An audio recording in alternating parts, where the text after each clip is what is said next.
Assalamualaikum warahmatullahi wabarakatuh. Alhamdulillahi rabbil alamin wa bihi nasta'in ala umurid dunya waddin. Wassalatu wassalamu ala asyrafil anbiya'i wal mursalin wa ala alihi wa sahbihi ajma'in, amma ba'd. Rabbi shrah li sadari wa yassir li amri wahlul 'uqdatam min lisani yafqahu qawli. Amin amin ya rabbal alamin. Apa kabar Ibu semuanya? Alhamdulillah. Yang saya hormati Ketua PW Salimah Sumatera Utara Ibu Nur Azizah Tambunan. Assalamualaikum Ibu. Yang mana Ibu? Oh, belum datang. Yang saya hormati Ketua PD Salimah Kota Medan Ibu Yusrida Safitri Marpaung dan seluruh panitia penyelenggara DKM Masjid Al Jihad. Masya Allah, ini kayaknya udah keberapa kali saya datang ke Al Jihad ya, Masya Allah. Serta para tokoh masyarakat, para ustadzat yang tidak bisa saya sebutkan satu persatu. Semoga di hari Ahad siang ini hari Ahad kan ya?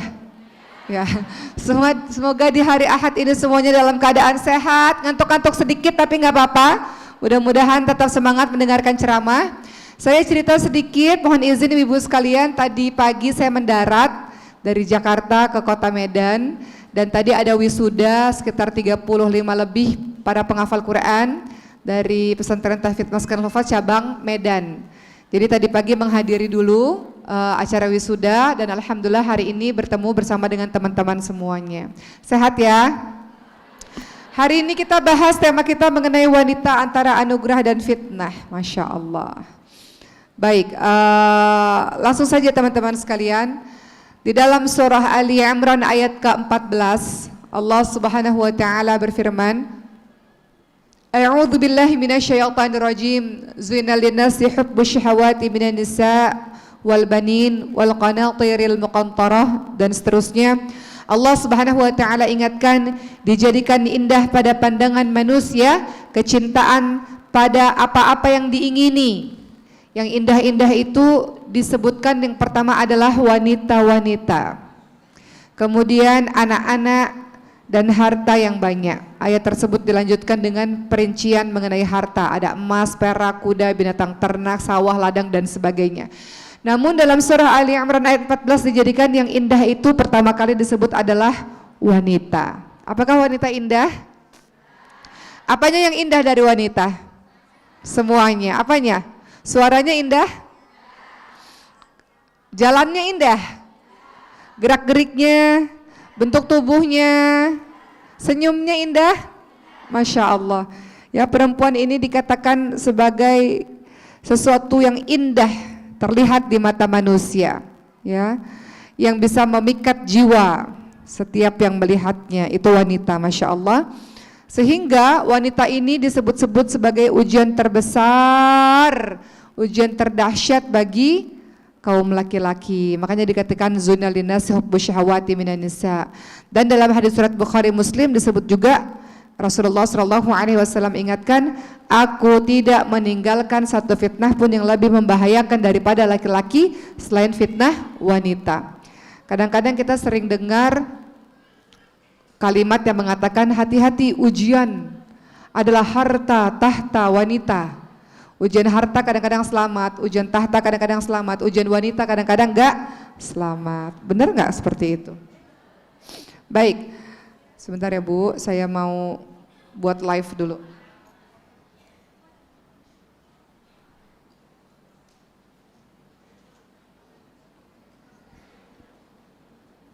Baik, berikutnya kita lanjut teman-teman semua. Apa kata Rasulullah SAW dalam hadis surat Muslim? Sesungguhnya dunia ini begitu manis dan hijau dan Allah mempercayakan kalian para manusia untuk mengurusinya. Allah ingin lihat bagaimana perbuatan kalian. Karena itu jauhilah fitnah dunia dan jauhilah fitnah wanita, sebab sesungguhnya fitnah pertama kali dari kalangan Bani Israel adalah masalah wanita. Kadang-kadang orang selamat dari masalah yang lain-lain, namun yang menjadi ujian dahsyat adalah wanita. Kalau bagi para wanita, laki-laki juga. Kalau bagi para laki-laki, wanita. Begitu. Jadi posisi perempuan ini Masya Allah Dia bisa menjadi anugerah yang luar biasa yang akan saya ceritakan pada hari ini, kisah para wanita-wanita penghuni surga, tapi dia juga bisa menjadi fitnah yang sangat luar biasa. Baik, teman-teman yang dirahmati oleh Allah Subhanahu wa taala, ingat bagaimana kisah Nabi Yusuf alaihissalam? Nabi Yusuf alaihissalam, sedikit cerita kita ulang kembali, adalah orang yang tidak disukai oleh abang-abangnya ya, oleh kakak-kakaknya, karena kakak-kakaknya ini merasa iri dikarenakan Nabi Yakub alaihissalam sangat mencintai Nabi Yusuf alaihissalam.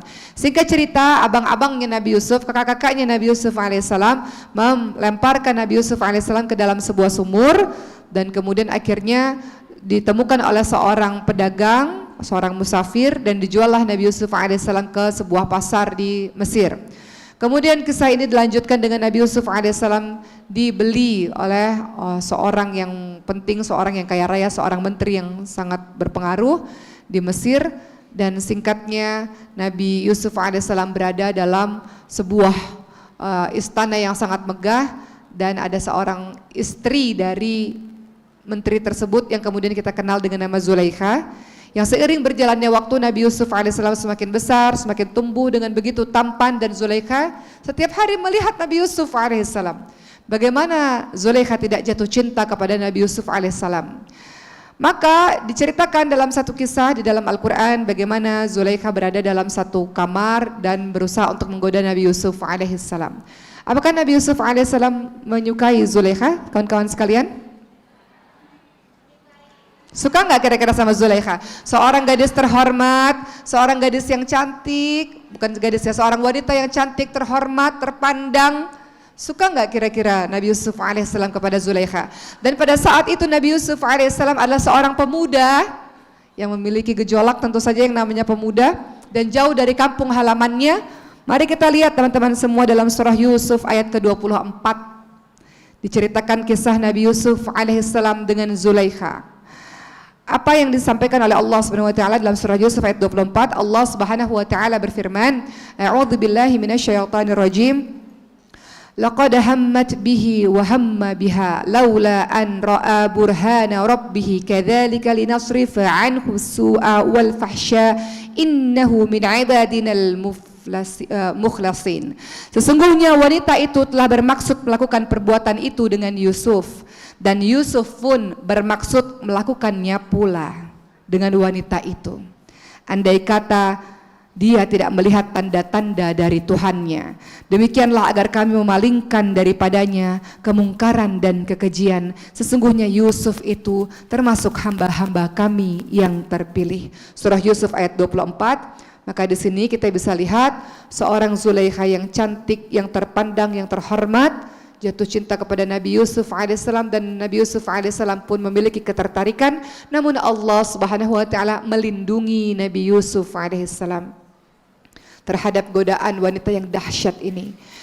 Banyak sekali dalam kisah-kisah teman-teman sekalian bagaimana para orang-orang salih ini Allah selamatkan dari fitnah wanita karena keimanannya yang luar biasa. Nabi Yusuf alaihissalam dibantu oleh Allah untuk tidak melakukan perbuatan yang keji. Allah memberikan gambaran atau bayangan Nabi Yakub alaihissalam, gambaran ayahnya kepada Nabi Yusuf alaihissalam, sehingga Nabi Yusuf alaihissalam Allah tolong dengan berlari meninggalkan Zulaikha. Kisah-kisah yang lainnya banyak teman-teman sekalian. Bagaimana kita ingat dalam sebuah hadits riwayat muttafaqun alaih, ada 3 orang yang pada saat itu sedang berjalan-jalan, lalu terjadi badai yang besar, badai yang dahsyat. Kemudian mereka berlindung di dalam sebuah gua. Kemudian tanah longsor, ada batu yang besar menggelinding dan menutup pintu gua. Mereka mendorong batu tersebut agar mereka bisa keluar dari gua tersebut, namun mereka tidak memiliki kekuatan.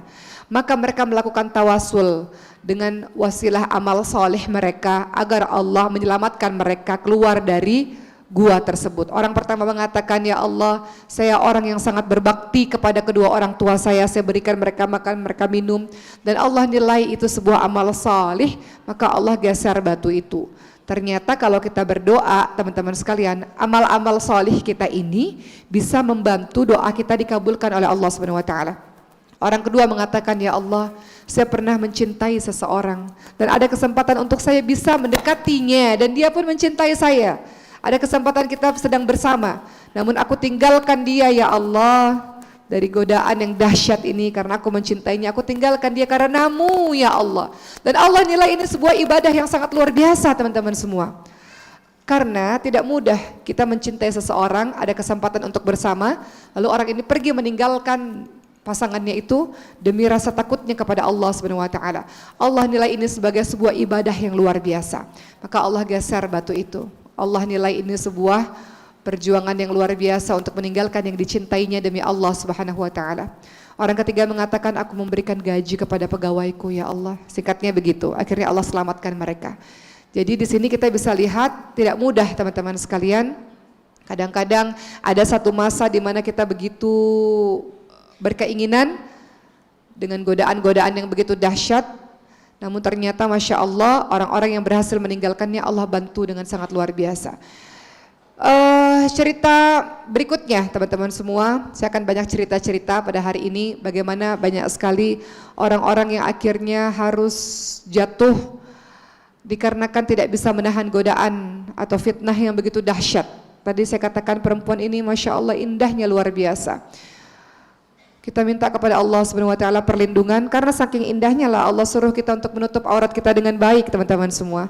Makanya dalam surah Al-Ahzab 59 Allah Subhanahu wa taala berfirman, "Yudnina 'alaihina min jalabibihinna, dzalika adana yufrafna fala yu'dain." Ulurkan jilbab ke seluruh tubuh supaya kamu mudah dikenal sehingga tidak diganggu. Kenapa? Karena semua lekak-lukuk tubuh ini semuanya indah. Maka Allah Subhanahu wa taala meminta agar keindahan itu ditutupi berdasarkan surah Al-Ahzab ayat ke-59.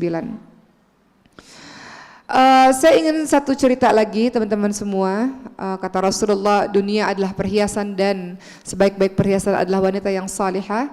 Di satu sisi juga dikatakan seburuk-buruk fitnah dunia adalah wanita. Saya mau kisahkan tentang kisah seorang penghafal Al-Quran yang sebagian kita mengenal kisah itu, seorang tabi'in namanya Abdah bin Abdurrahim yang keimanannya tidak lagi diragukan. Dikisahkan beliau adalah seorang mujahid yang hafal Al-Quran. Beliau terkenal dengan keilmuannya, beliau terkenal dengan kejuhutannya, beliau adalah orang yang ahli ibadah, beliau terkenal sebagai orang yang menjaga puasanya, ketakwaannya luar biasa Masya Allah. Namun ternyata ada musibah di akhir hayatnya teman-teman semua. Pada saat itu Abdah bin Abdurrahim adalah orang yang menghafalkan Al-Quran di luar kepala. Namun ternyata ketika terkena fitnah wanita, maka semua hafalannya hilang teman-teman semua. Bagaimana kisahnya? Pada saat itu umat Islam sedang melawan Romawi. Kemudian mereka berperang untuk melawan Romawi. Dan pada saat itu kaum muslimin sedang mengepung kampung Romawi. Tiba-tiba matanya Abdah bin Abdurrahim ini tertuju kepada seorang wanita Romawi di dalam sebuah benteng. Langsung menyukai wanita tersebut pada pandangan pertama. Dan kemudian lupa segala-galanya ingin bertemu dengan wanita tersebut. Maka akhirnya Abdah bin Abdurrahim ini diceritakan mengirimkan surat cinta kepada wanita Romawi tersebut, menyampaikan perasaannya, dan wanita itu menyambut cintanya Abdah bin Abdurrahim dengan syarat harus meninggalkan pasukan muslimin. Kalau ingin bersama dengan wanita tersebut, bersama dengan wanita itu dan meninggalkan kaum muslimin lainnya. Maka syahwat ini memenuhi relung hatinya Abdah bin Abdurrahim sampai-sampai Abdah ini lupa dengan keimanannya. Tuli akan peringatan dari Al-Quran, hatinya terbangun tembok anti hidayah teman-teman semua. Dalam surah Al-Baqarah ayat 7 dikatakan, A'udzubillahi minasyaitonirrajim. Khatamallahu ala qulubihim wa ala sam'ihim wa ala absarihim ghishawah wa lahum ma'adzabun 'adzim. Dalam surah Al-Baqarah ayat 7 disebutkan, Allah telah mengunci mata hati dan pendengaran mereka, dan penglihatan mereka ditutup, dan bagi mereka siksa yang amat berat. Astagfirullahaladzim. Wanita ini mampu membawa seorang Abdah bin Abdurrahim, seorang yang salih, meninggalkan kaum muslimin lainnya untuk bersama dengan wanita tersebut.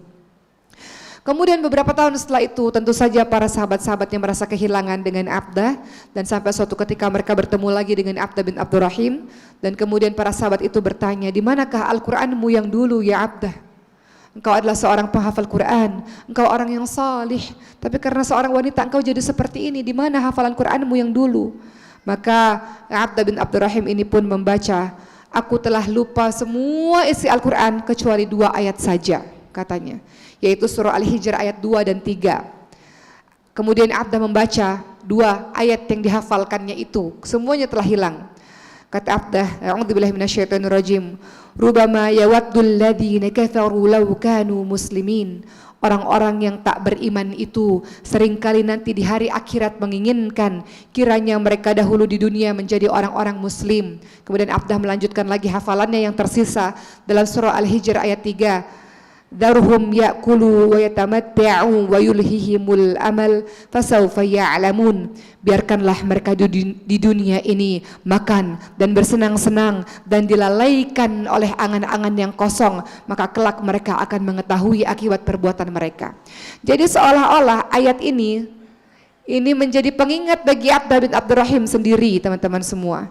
Semuanya hilang hafalannya kecuali ayat yang sebetulnya menjadi nasihat untuk dirinya sendiri. Seorang hafidh, seorang penghafal Quran, seorang ahli ibadah saja bisa mengalami kejadian yang sedemikian dahsyat karena fitnah dari seorang wanita, apalagi kita yang hamba Allah yang biasa ini, teman-teman semua. Makanya dalam hadis surat muttafaqun alaih disebutkan, tidak pernah kutinggalkan setelahku fitnah yang lebih dahsyat bahayanya bagi kaum pria daripada fitnahnya wanita. Itu kisah yang terjadi di zaman tabi'in, di zamannya para ulama-ulama terdahulu. Sekarang teman-teman sekalian, izinkan saya untuk menyampaikan, kalau kita sudah tahu ternyata bahayanya begitu luar biasa, maka kita menjaga diri kita dengan salah satunya menutup aurat dengan baik, dengan menyibukkan diri kita dengan perkara-perkara yang baik, sehingga tidak ada waktu untuk melakukan hal-hal yang kurang baik. Hari ini saya lagi ingin menceritakan kisah kepada teman-teman semua tentang wanita-wanita yang menjadi anugerah. Kalau tadi wanita-wanita yang menjadi fitnah, sekarang wanita-wanita yang menjadi anugerah. Ada 4 wanita penghuni surga yang mau saya ceritakan pada hari ini tentang kisah Asyah binti Muzahim, istri dari Firaun. Ada 4 wanita penghuni surga. Siapa itu teman-teman semua? Dikatakan ada Maryam binti Imran, yang namanya diabadikan dalam surah Maryam, surah ke-19 di dalam Al-Quran. Ini wanita-wanita yang menjadi anugerah yang sangat luar biasa.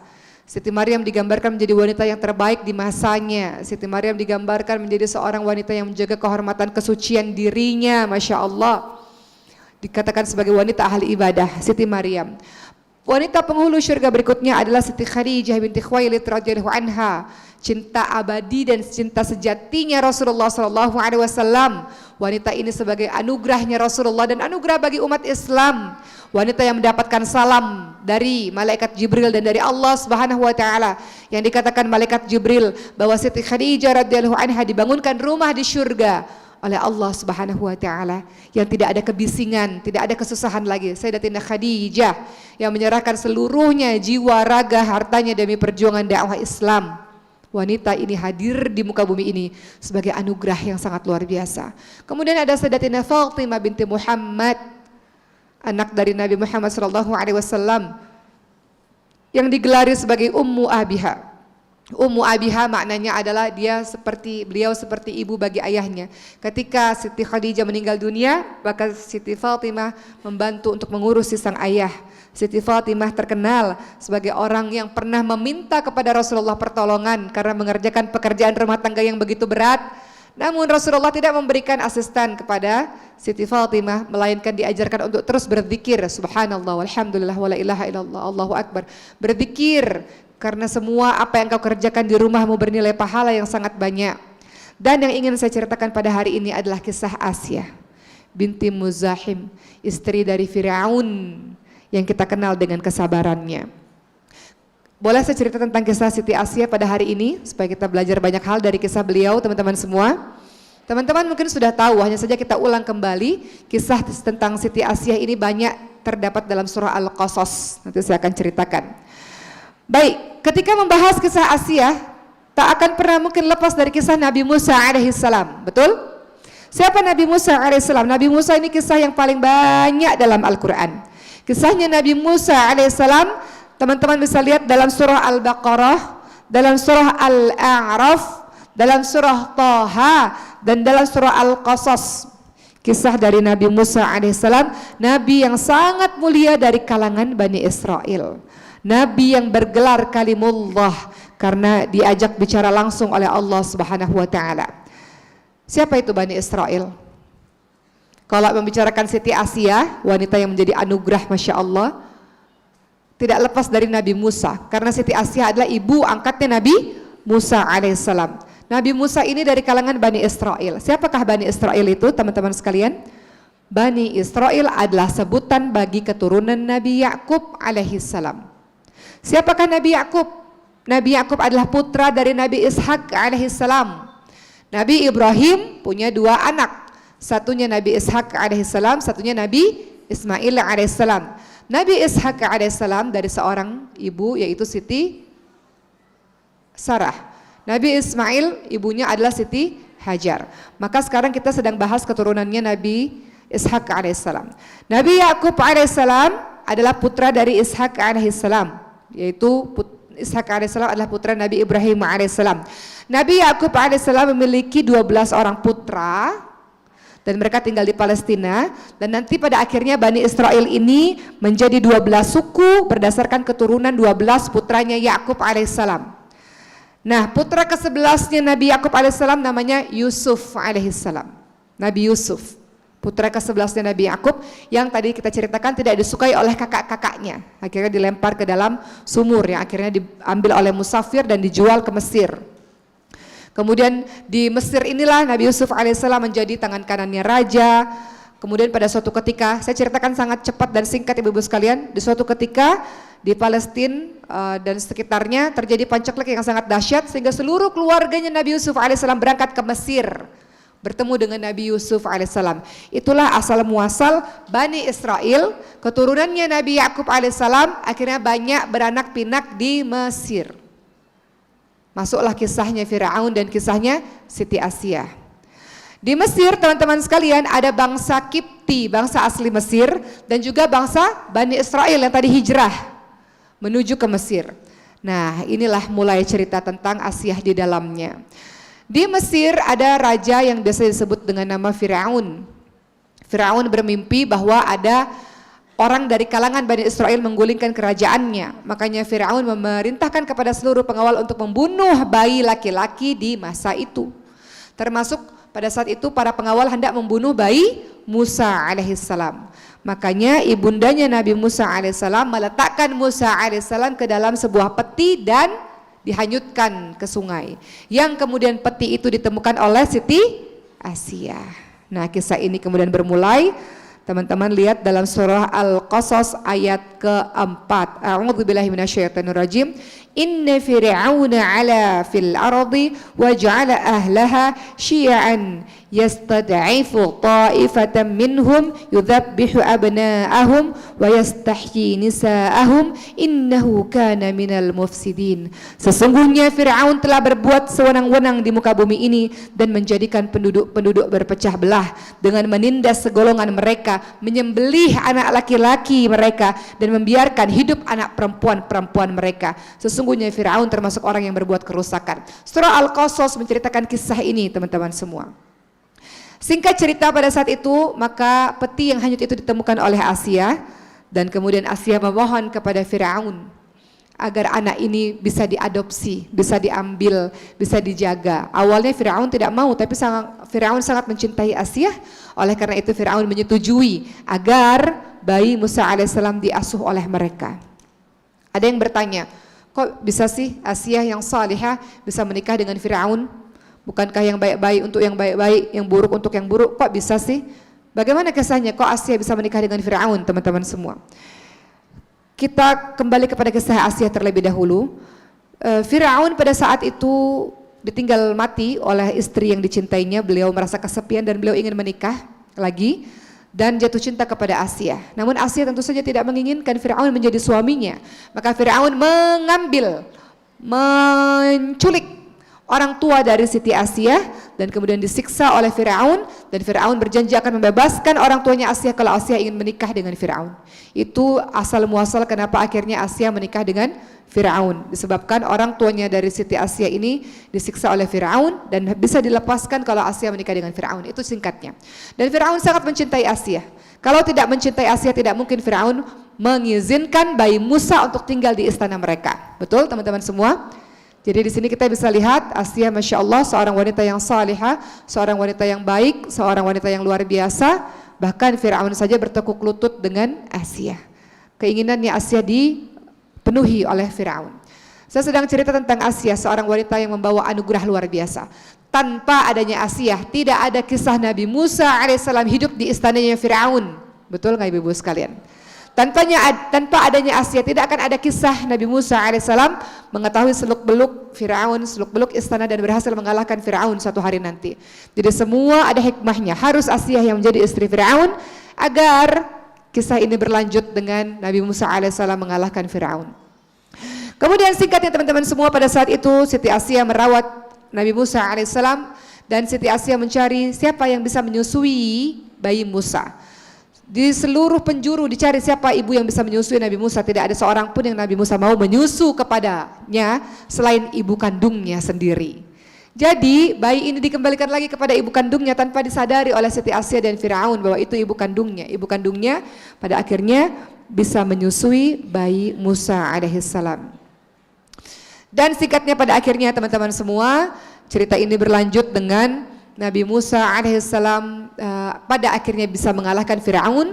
Pada saat itu mereka sedang berduel, di mana Nabi Musa alaihissalam memiliki mukjizat, tongkatnya bisa berubah menjadi ular. Pada saat itu Fir'aun mengumpulkan seluruh penyihir-penyihir yang paling hebat di sebuah negeri itu dan kemudian bertarung dengan Nabi Musa alaihissalam. Dan Nabi Musa alaihissalam membuktikan bahwa tongkatnya yang berubah menjadi ular bisa memakan ular-ular kecil yang dimiliki oleh para penyihir-penyihir, sehingga banyak orang beriman pada masa itu. Mereka melihat keajaiban di depan mata mereka, mereka melihat mukjizat di depan mata mereka, termasuk Siti Asiyah melihat begitu banyak keajaiban. Maka pada akhirnya Siti Asiyah pun betul-betul beriman kepada Allah Subhanahu wa taala.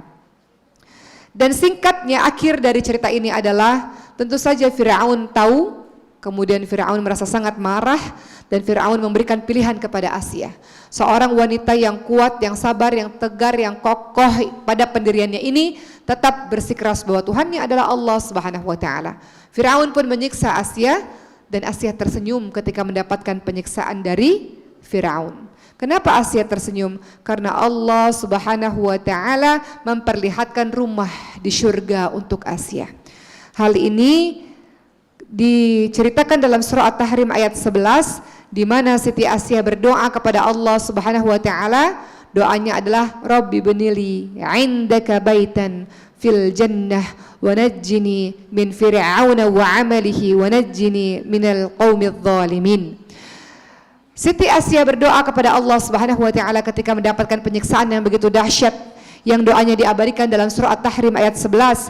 Kata Siti Asiyah adalah, ya Allah, bangunkanlah untukku rumah di surga ya Allah, dan selamatkanlah aku dari Fir'aun dan perbuatannya, selamatkanlah aku dari kaum-kaum yang zalim.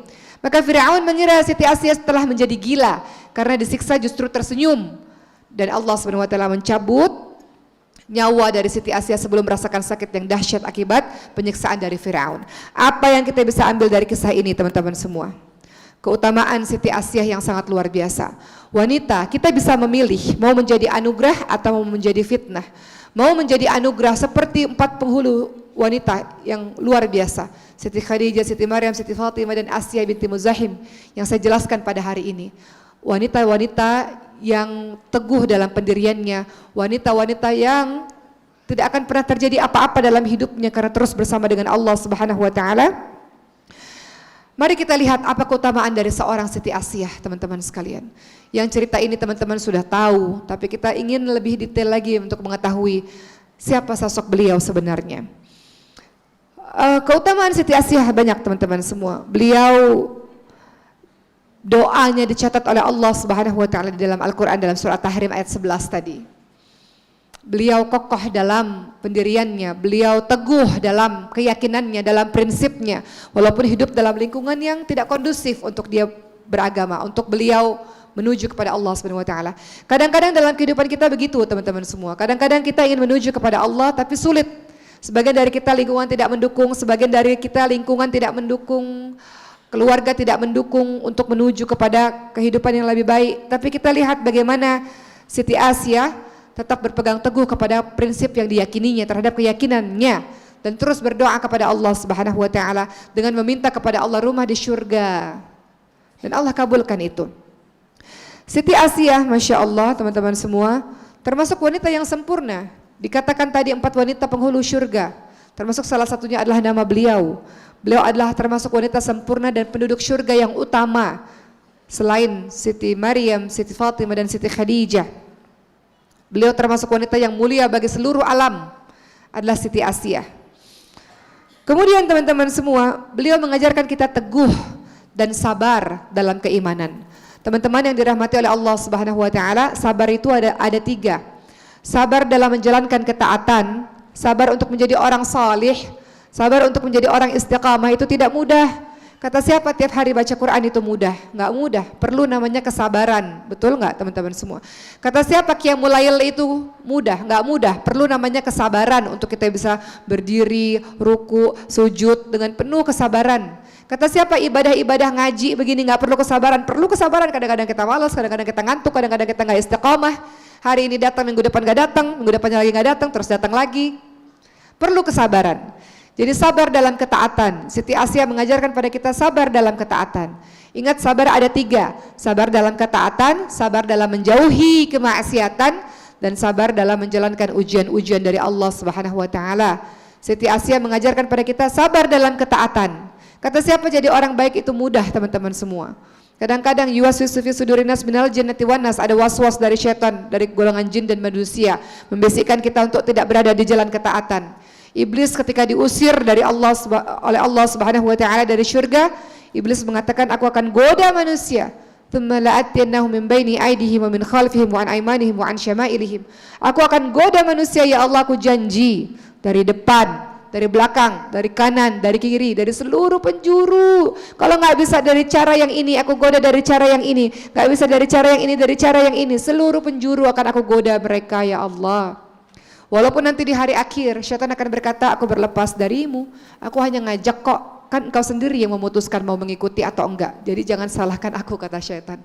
Syaitan hanya mengajak, keputusan ada di tanganmu sendiri, mau mengikuti jejak syaitan atau tidak.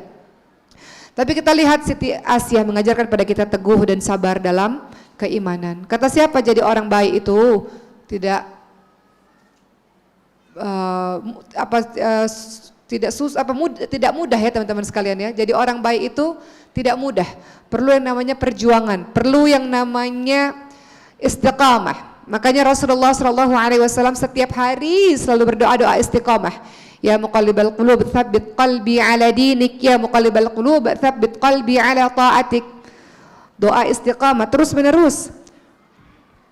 Saking susahnya untuk menjadi orang-orang yang istiqamah teman-teman semua. Kemudian kita lihat lagi,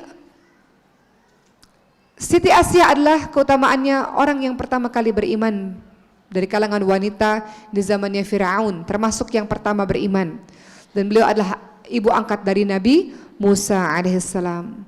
Kisah ini menjadi dorongan bagi kita teman-teman sekalian untuk menjadi orang-orang yang beriman, orang-orang yang sabar dalam menghadapi kesulitan-kesulitan.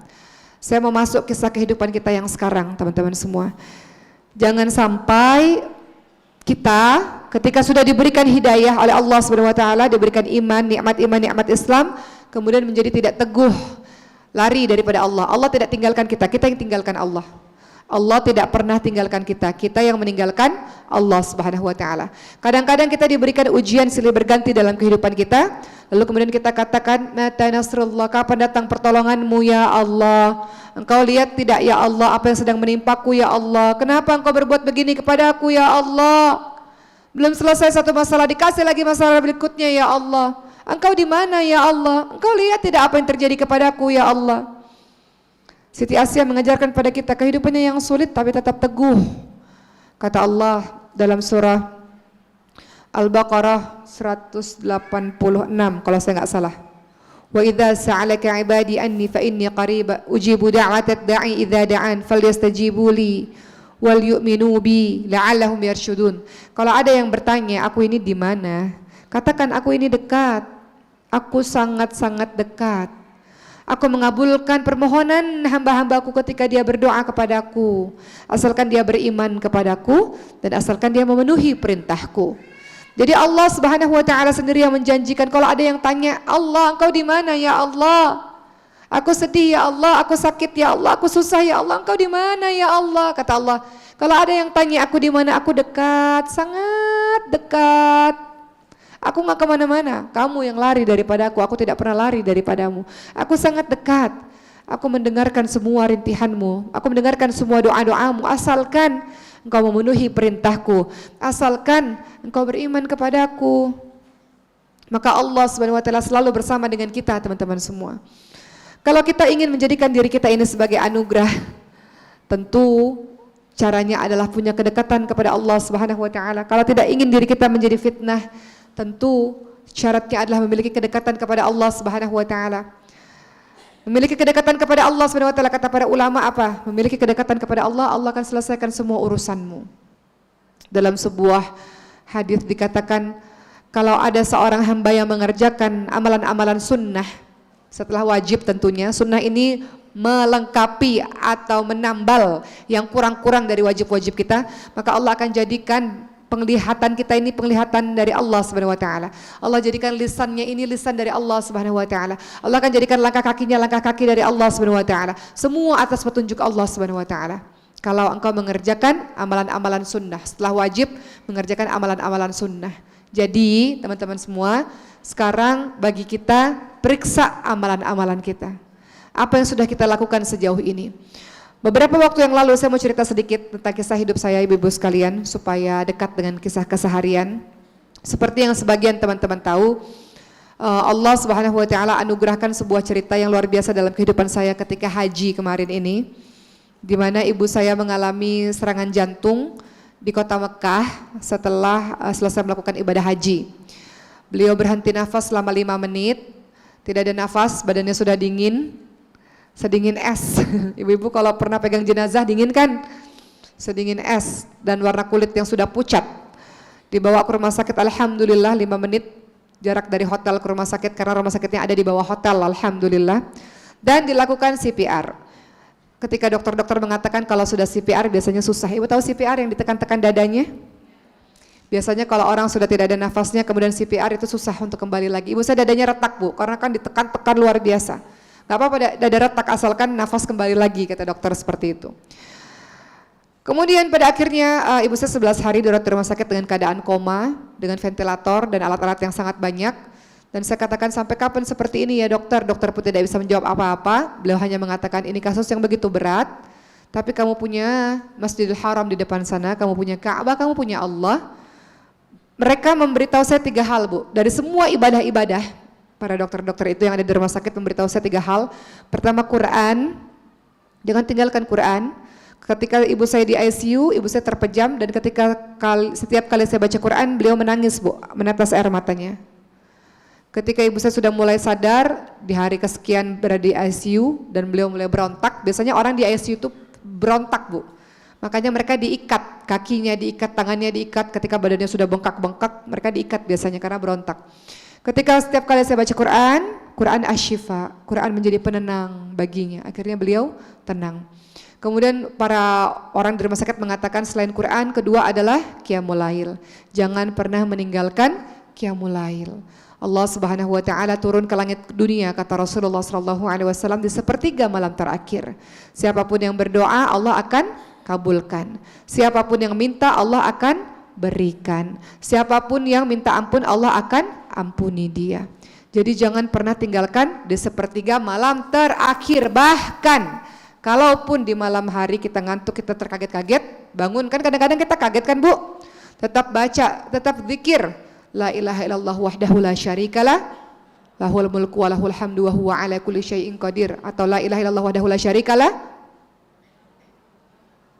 yuhyi wa yumitu wa huwa ala kulli syai'in qadir, dan seterusnya. Kemudian subhanallah walhamdulillah wa la ilaha illallah Allahu akbar la haula wa la quwwata illa billahil aliyyil azim rabbighfirli. Baca zikir walaupun kaget, bangun, ibu-ibu baca zikir, maka ibu-ibu nanti akan dilihat oleh Allah sebagai orang yang senantiasa mengingat Allah dan senantiasa minta ampun kepada Allah Subhanahu wa taala. La ilaha illallah wahdahu la syarikalah. Lahul mulku wa lahul hamdu yuhyi wa yumitu wa ala kulli syai'in qadir. La haula wala quwwata illa billah. Subhanallah walhamdulillah wa la ilaha illallah Allahu akbar. Rabbighfirli, dan zikir-zikir lainnya. Silakan untuk membaca zikir. Jangan kita dikagetkan oleh Allah, dibangunkan oleh Allah di malam hari tanpa zikir. Kadang-kadang udah dibangunin sama Allah tidur lagi. Ya Bu, dibangunin sama Allah tuh jam 2, jam setengah 3, tiba-tiba selimutnya ditarik lagi. Padahal Allah sudah kasih alarm, bangun di sepertiga malam terakhir itu, ibu-ibu sekalian.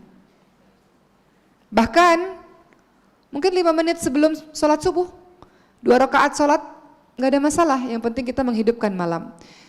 Jadi para perawat dan para dokter mengatakan bangun sholat malam, kemudian pergilah ke Ka'bah dan berdoa kepada Allah Subhanahu Wa Taala. Ketiga, berdoa dengan sungguh-sungguh.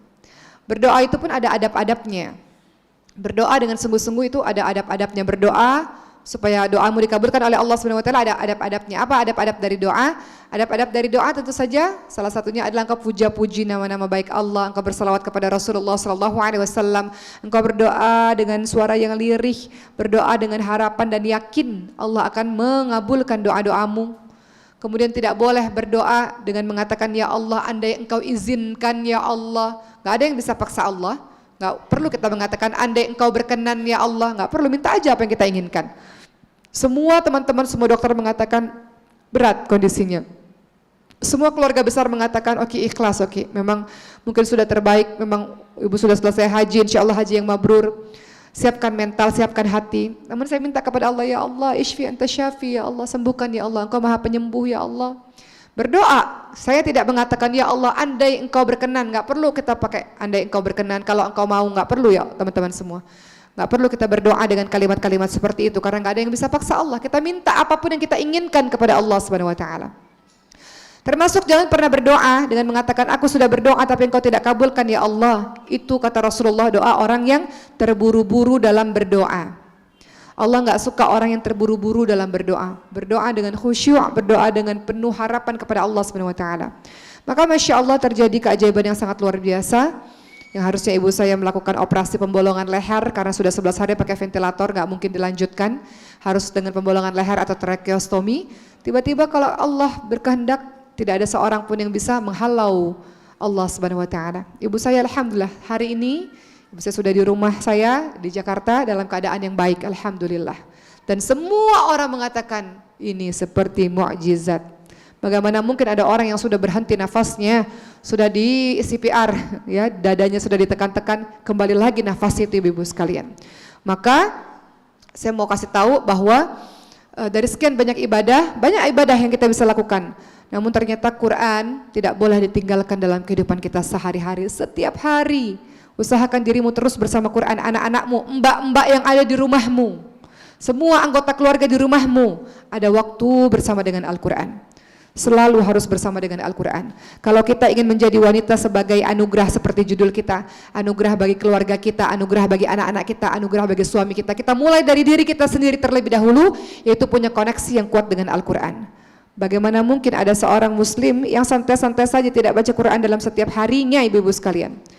Ketika dia tinggalkan Quran dia biasa saja. Coba kita renungkan betapa banyak, mana yang lebih banyak, kita lihat handphone atau kita lihat Quran. Kita lihat sosial media, paling kita lihat Quran. Padahal Al-Quran itu Masya Allah, Al-Quran itu teman-teman sekalian dia petunjuk bagi kehidupan kita. Saya datang ke Masjid Al-Jihad ini, kalau nggak ada petunjuk jalan, nggak nyampe mungkin.